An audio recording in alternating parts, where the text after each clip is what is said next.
Qala al-musannifu rahimahullah ta'ala wa nafana yakum ulumahu wa nas'alullahi barakati ulubihi bayanu tariq alladhi ya'rifu bihil insan uyuba nafsahu. Penjelasan tentang bagaimana cara atau jalan untuk mengetahui kekurangan diri.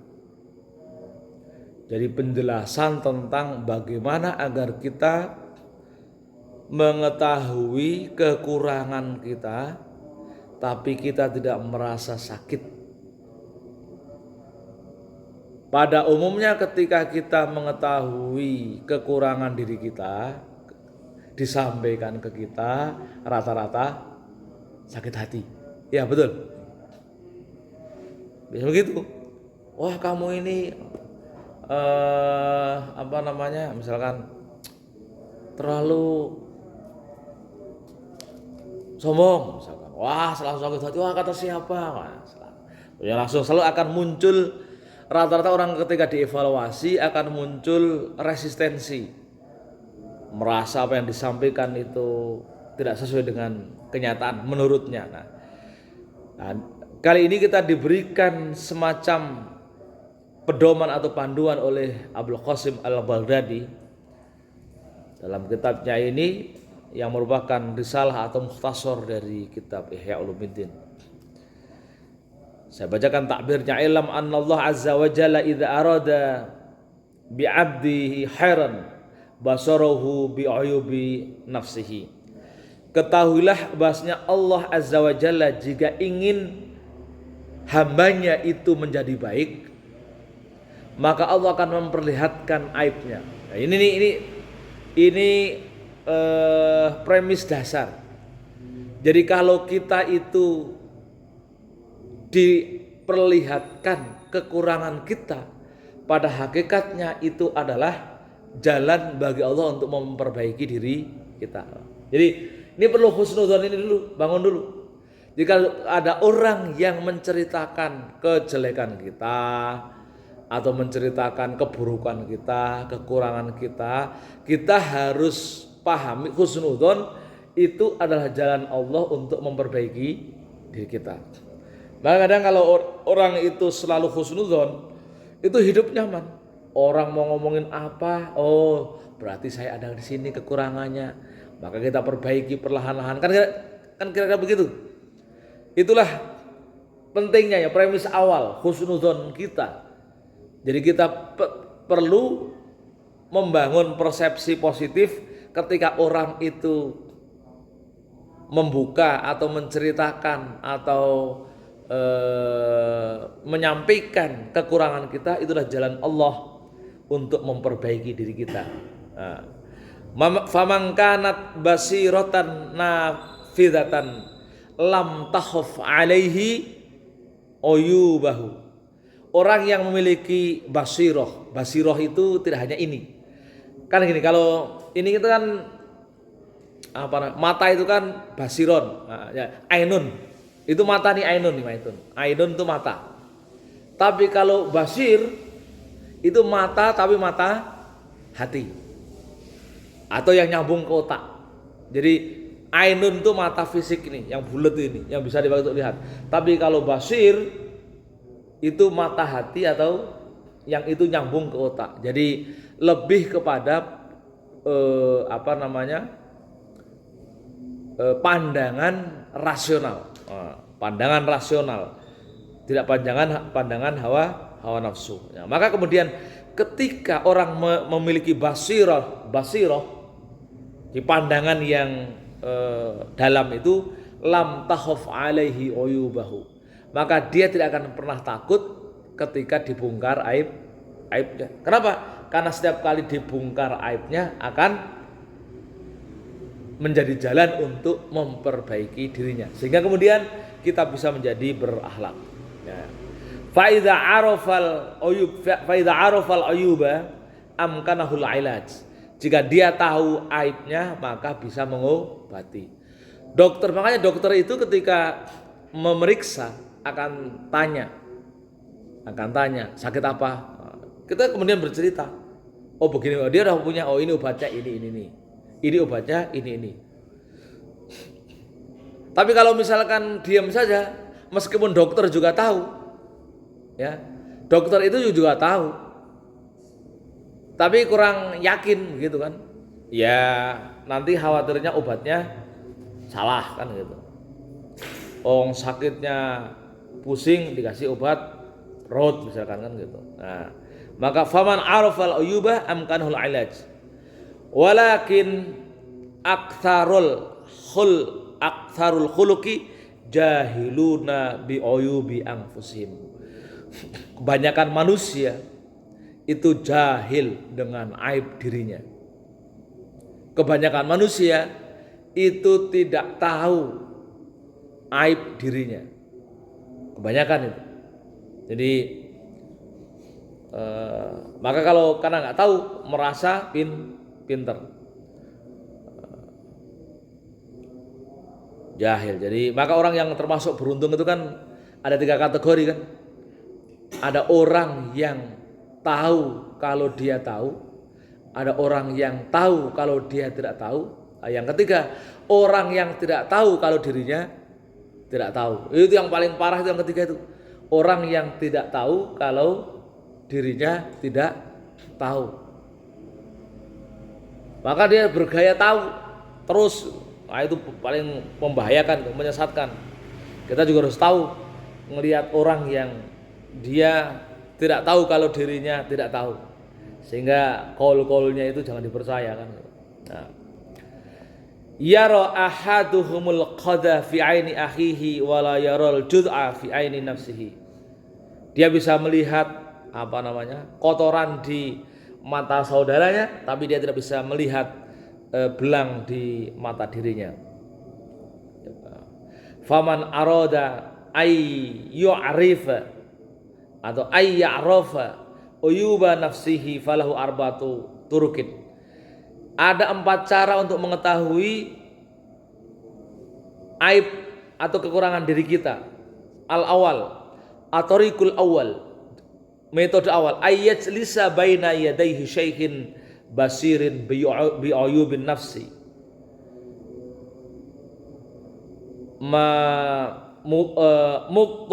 Muttali'u ala khafayal afat wa yattabi'u isyaratahu fi mujahadati. Jalan yang pertama adalah duduk bersama seorang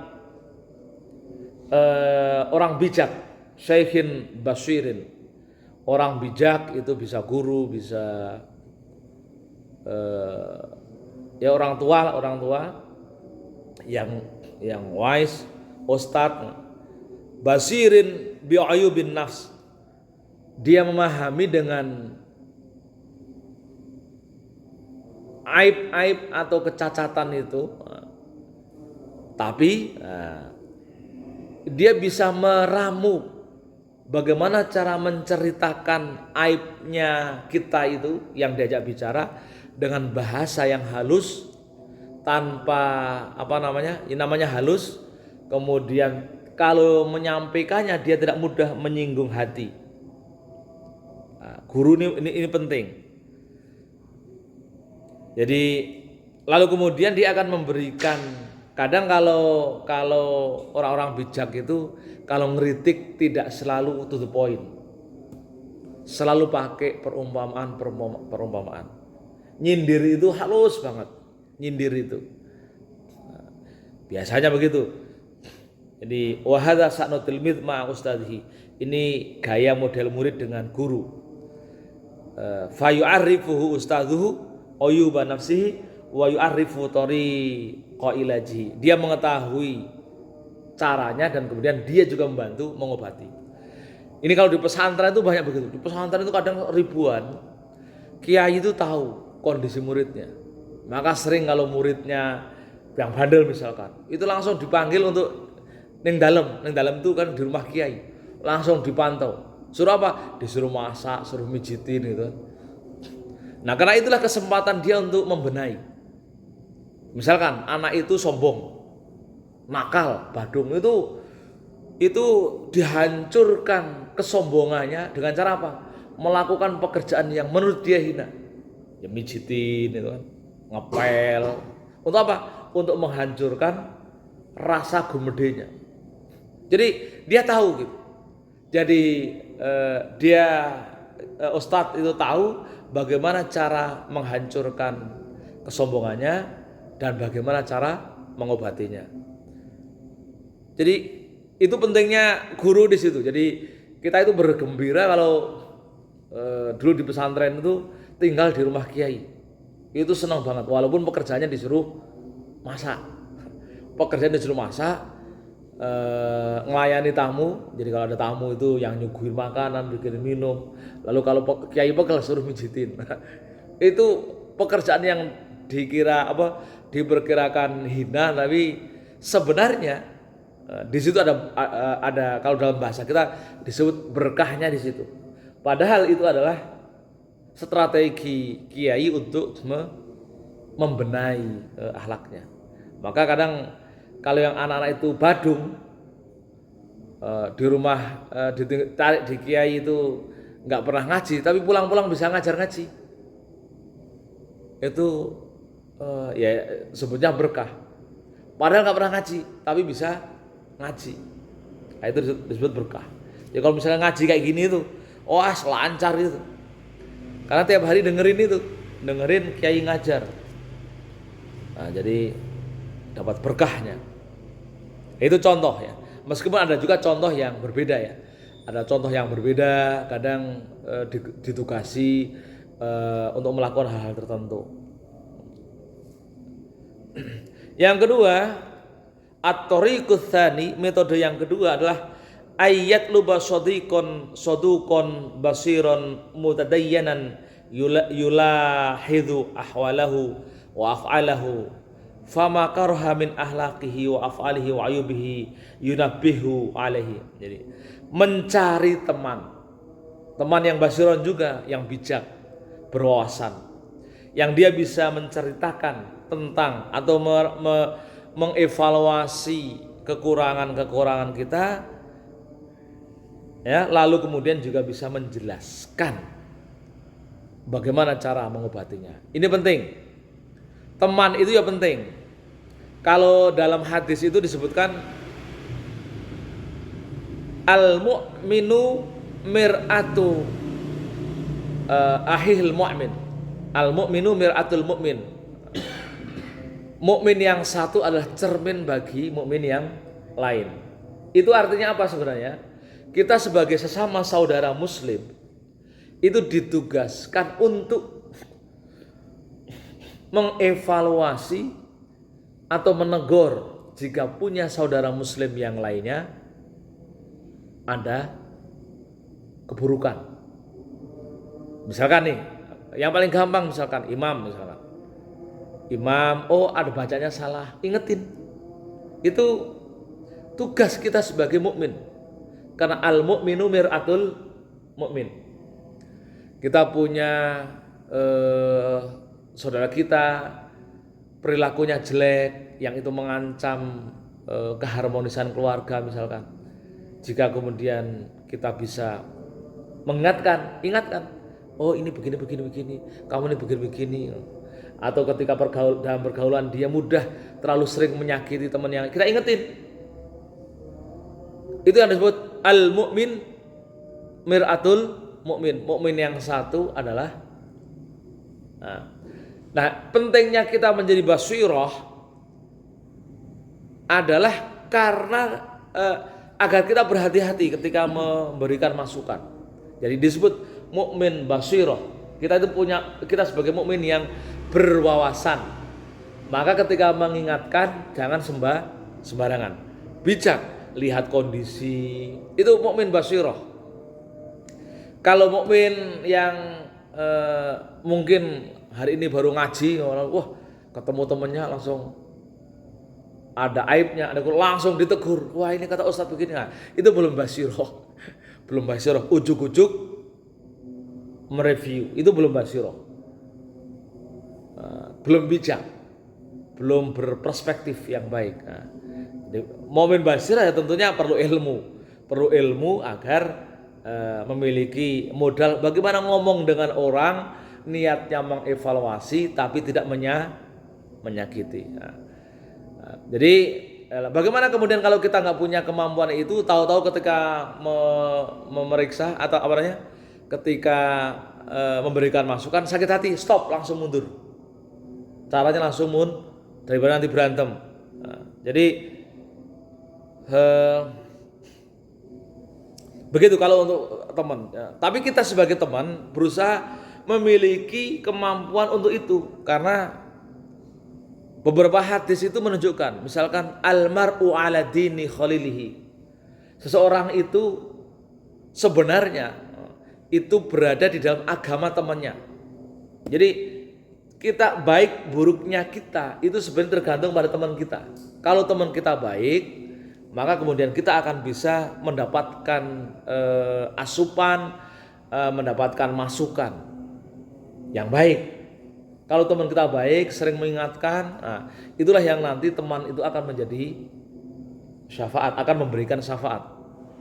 Jadi akhirat itu antar teman itu bisa memberikan syafaat.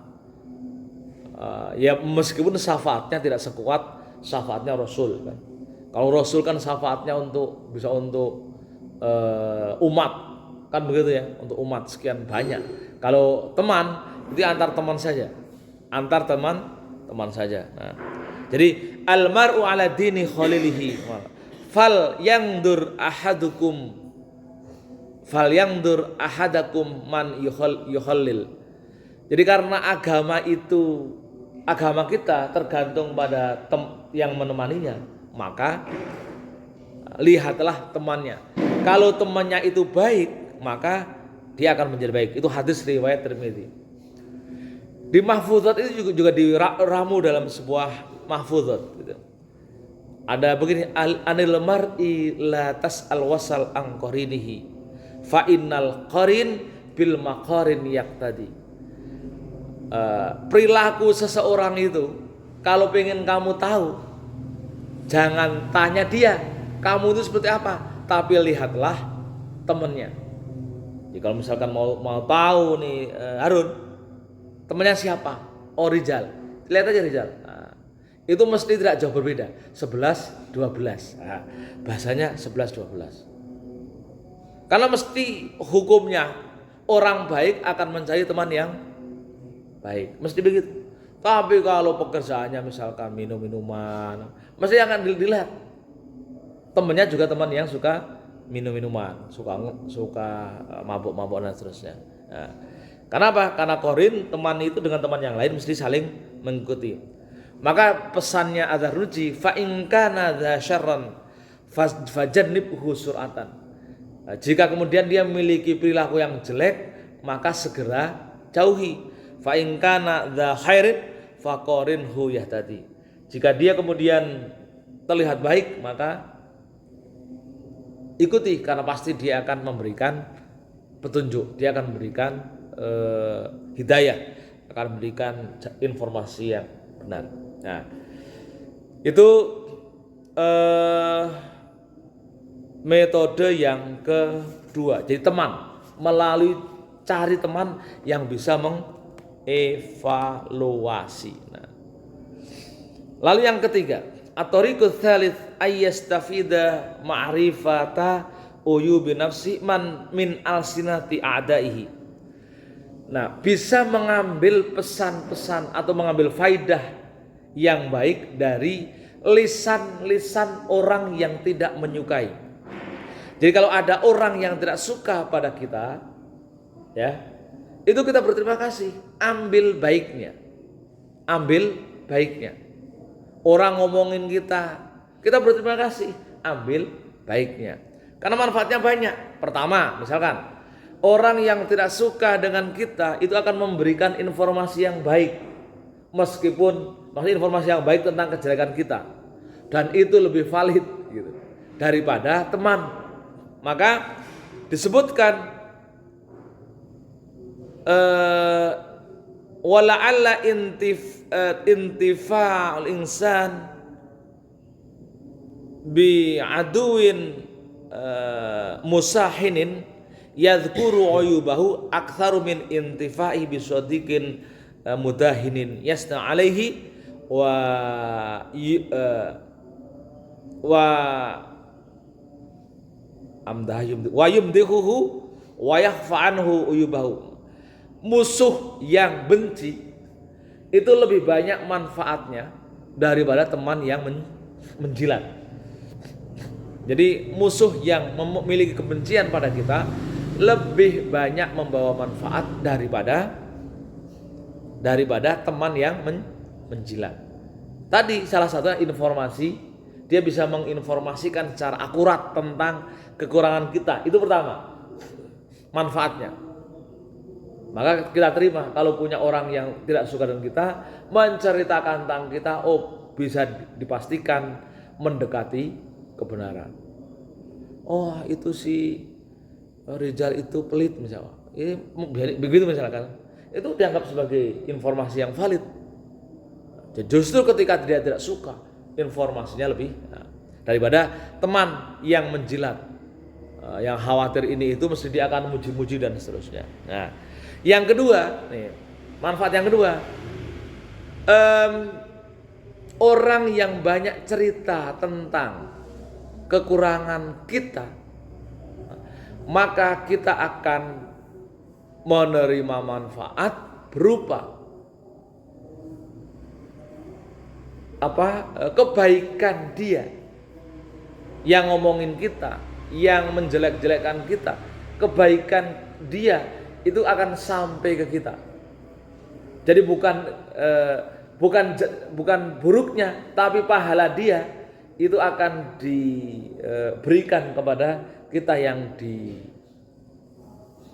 dibenci, kita yang dighibahi, kita yang diomongin, difitnah gitu. Itu kebaikan dia akan ke sana. Kalau dia nggak punya kebaikan, maka keburukan atau dosa kita yang akan diberikan pada dia. Itu manfaat kedua. Jadi kita itu kadang berterima kasih kalau ada yang ngomongin kita gitu. Kita itu berterima kasih, berbahagia kalau ada yang ngomongin kita, yang menfitnah kita. Kenapa? Pertama, kebaikan dia akan ke kita. Kalau dia nggak punya kebaikan, dosa kita diberikan kepada dia. Itu asiknya menjadi orang baik itu begitu. Nggak akan pernah kena stroke walaupun dibenci orang. Nggak akan pernah kena darah tinggi walaupun diomongin orang. Kenapa? Karena tadi selalu mendapatkan kebaikan. At-tariqur rabi, jalur yang keempat, ayyu khalitan nasa fakullu ma ra'ahu madhmuman fima bainal khuluqi fal yutalib nafsahu bihi wa yang sabuha ilahi fa innal mu'min mir'atul mu'min. Nah, tadi sama dengan yang tadi. Jadi bergaul dengan orang, dengan manusia-manusia baik yang lainnya, yang ketika dia diperlihatkan perilaku yang jelek, ya, dia kemudian menginformasikan bahwasanya itu jelek, lalu kemudian dia mengingatkan. Jadi karena seorang mukmin satu yang dengan mukmin yang lain adalah mir'atul mukmin, cerminnya dari mukmin yang lain.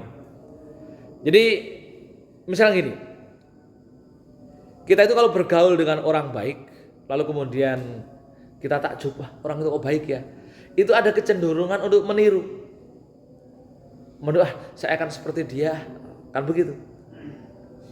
Nah, itu yang diinginkan. Maka kemudian carilah komunitas yang baik. Nah sebaliknya kalau komunitasnya itu buruk, yang kita khawatirkan adalah kalau kita tidak tahu kalau itu buruk. Wah kelihatan keren ya, minum-minuman misalkan, kelihatan gagah. Wah kelihatan keren ya, ngikut-ngikutan. Nah itu namanya dia tidak tahu bahwasanya kegagahan itu adalah kegagahan semu, bukan kegagahan yang asli. Nah, itu yang kira-kira sering diiklankan oleh rokok itu kan. Wah lelaki apa nih kalau ini seolah-olah kalau ngerokok itu gagah. Wah kita yang nggak tahu ya ikut-ikutan, wah biar gagah betulan ngerokok kan misalnya begitu kan. Nah itu pentingnya mencari atau bercampur atau bergaul dengan manusia yang lain, tapi orang yang lain itu dia memiliki kompetensi, bisa memberikan petunjuk. Kalau ini baik, ayo ikuti. Kalau ini buruk, tidak, jangan diikuti. Nah, fayaro min uyubi ghairihi uyuba nafsihi. Jadi dia bisa melihat kekurangan orang lain itu dijadikan cermin untuk dirinya. Misalkan kita melihat teman itu ngomong sama yang lainnya, lalu ternyata teman yang lain yang diajak ngobrol marah. Lalu kita mengambil pelajaran, oh ternyata orang itu kalau diajari begini-begini secara langsung bikin marah. Nah, itu kita ngambil pelajaran dari orang itu. Maka ketika disebut belajar, itu tidak selalu dari guru, bisa juga dari teman. Itu yang disebut dengan mengambil iktibar, mengambil pelajaran. Nah, mengambil pelajaran dari temannya yang lain. Wa ya'lamu anna tibaa mutaqaribatun fit tiba'il hawa, dan akan tahu mana perilaku yang dominan hawa nafsu dan mana perilaku yang basisnya ilmu atau ada sanadnya, ada rujukannya.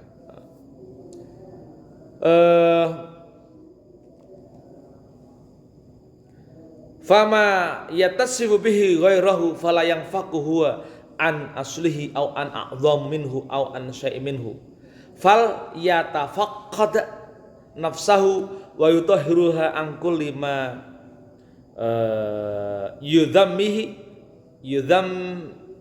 yudhammuhu min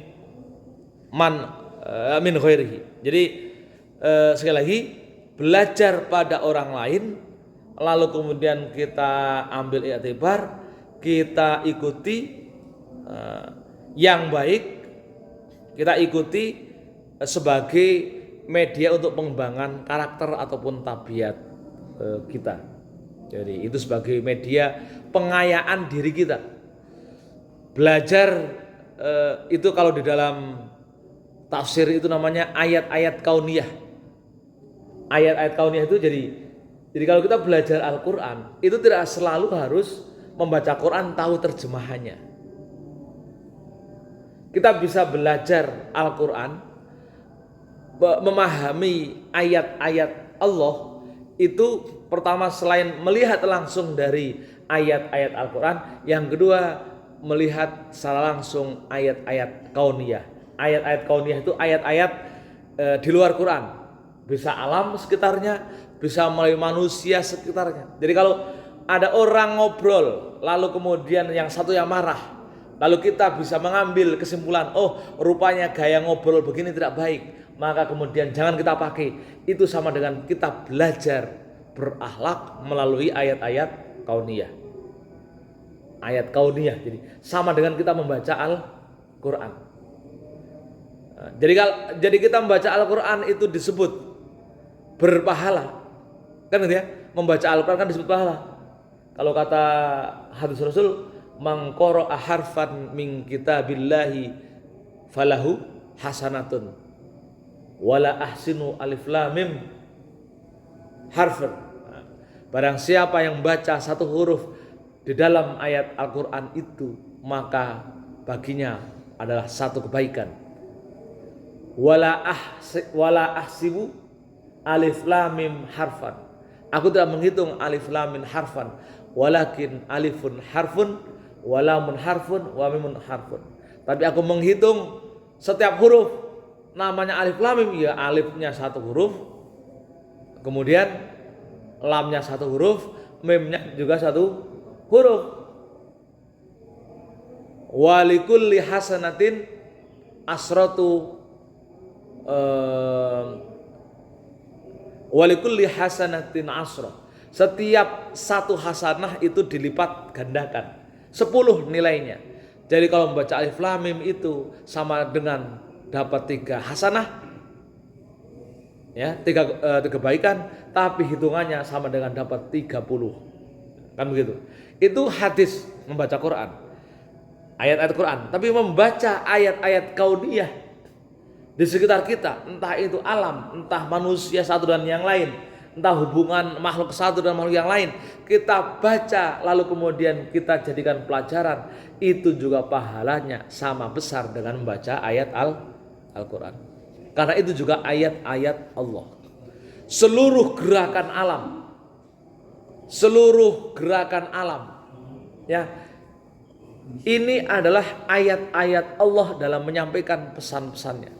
Maka kemudian tadi orang ketika marah pada kita, mengoreksi kita, itu harus kita anggap sebagai ayat-ayat Allah, sebagai peringatan untuk memperbaiki diri kita. Maka kalau kita berubah dari situ, karena orang ngomong begitu lalu kita berubah, pahalanya lebih besar daripada orang yang hanya membaca Al-Quran. Kan gitu. Kan kalau membaca hanya pahala 10.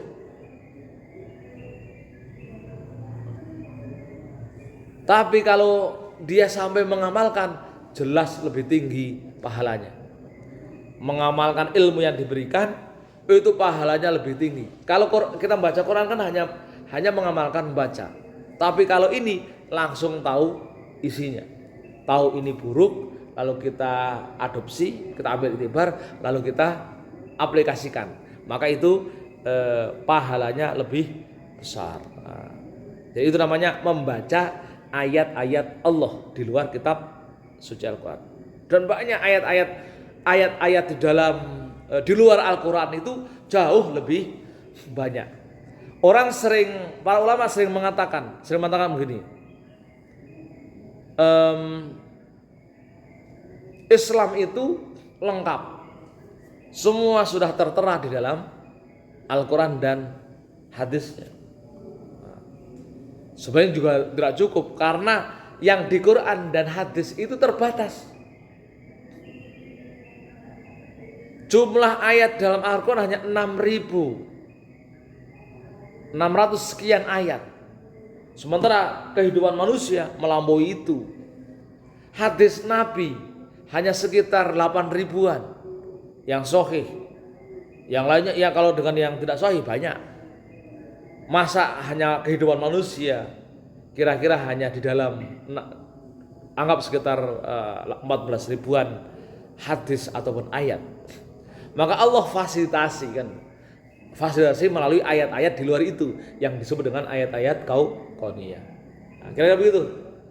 Maka kita membaca di sekeliling kita, kalau kita dengan penuh kesadaran, sama dengan membaca ayat-ayat Allah. Nah, ini yang kita harapkan dari teman, dari tetangga, dari makhluk, dari alam, dari binatang, itu membaca ayat Allah.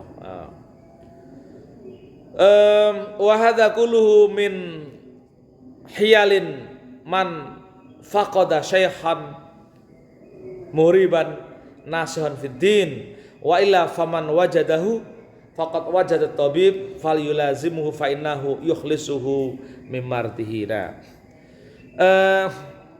Bertemunya kita dengan seorang guru, seorang syekh yang bisa mendidik, bisa memberikan nasihat dalam hal-hal kebenaran dan juga agama, itu adalah sebuah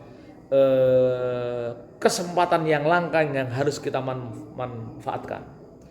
Karena itu akan sekaligus menjadikan tabib seperti hanya orang sakit menemukan tabib, menemukan dokter, lalu kemudian dia bisa membersihkannya dari penyakit. Maka berbahagialah kita semua jika kemudian kita dekat dengan orang-orang yang baik, orang-orang pintar yang bijak, guru-guru yang mukhlis, yang soleh. Kenapa? Itu bisa menginformasikan tentang penyakit kita, sekaligus bisa memberikan pengobatan terhadap penyakit-penyakit yang kita miliki. Wallahu a'lam bishawab. Oke, barangkali sampai di sini ada yang mau didiskusikan, saya persilakan.